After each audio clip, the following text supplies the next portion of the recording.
একবার যদি সকালটা হয়েছে আর চোখটা যদি খুলতে পেরেছি, ব্যাস শুরু হয়ে গেল আমার যুদ্ধ। এই যে সকালের সমস্ত বাসি কাজ সেরে আমি সোনাইয়ের জন্য বানিয়ে নিলাম সোনাইয়ের খাবারটা আগে, যেহেতু ওর খাবারটা বানাতে হবে, কেননা ওর ঘুমের সময় হয়ে এসছে। ও সকাল অনেক ভোরবেলা ওঠে, তো তারপরে কিন্তু ও হচ্ছে নেমে একটুখানি এদিক ওদিক ঘোরাঘুরি করার পরেই কিন্তু ও কিন্তু ঘুমিয়ে পড়ে। ওই জন্য ওকে আগে বাসি কাজগুলো আমি সেরে নিয়ে ওকে আগে খাবারটা করে নিয়ে ওকে খাইয়ে দিই। কেন ওকে খাওয়াতে গেলে তো 1 ঘন্টা ধরে খাওয়াতে হবে, ওর সাথে খাবার নিয়ে যুদ্ধ করতে হবে।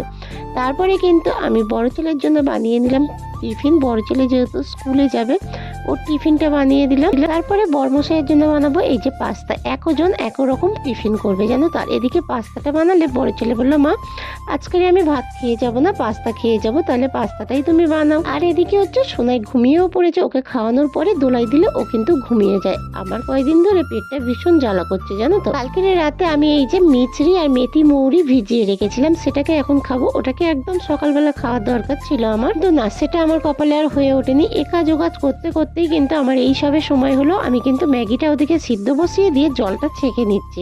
তারপরে জলটা খেয়ে নিলাম। আর আমি অনেকদিন ধরে কোনো ব্লগ তোমাদের সাথে আমি শেয়ার করতে পারিনি, কেননা সোনাই অনেকটাই ছোট, সোনাই পেটে ছিল, আমার একদমই সময় হয়ে ওঠেনি। তা আমি জলটা খেয়ে নিলাম, নিয়ে আমি এদিকে হচ্ছে পাস্তা করব যে সমস্ত সবজিগুলো আমি কেটে নিলাম। আমি কিন্তু পাস্তার সাথে আজকের বেশি কিছু সবজি ছিল না জানো তো। আজকের দেবো ক্যাপসিকাম আর হচ্ছে পেঁয়াজ আর কাঁচা লঙ্কা দিয়েই কিন্তু পাস্তাটা বানাবো।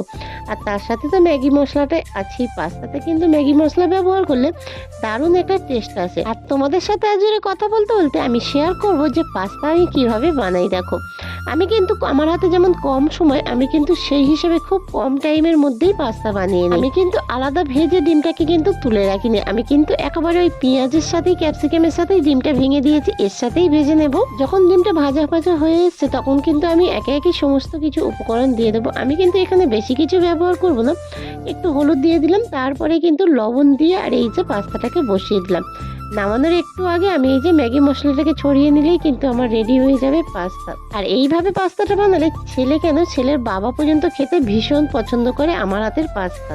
তা পাস্তাটা আমার এই যে হয়ে গিয়েছে দেখো। আর আমি কিন্তু এই পাস্তাটা প্লেটে দিয়ে দিচ্ছি, বর্মশাইয়ের টিফিনটা দিতেই হবে, অনেকটা বেলা হয়ে গিয়েছে। বর্মশাই বললো ও আমাকে কিন্তু একটু সস দিও, ওর সাথে কিন্তু একটু সস দিয়ে দিলাম। এই যে দেখো সস ছড়িয়ে দিলাম। আর এদিকে কিন্তু বড় ছেলে খেয়েও বেরিয়ে পড়েছে।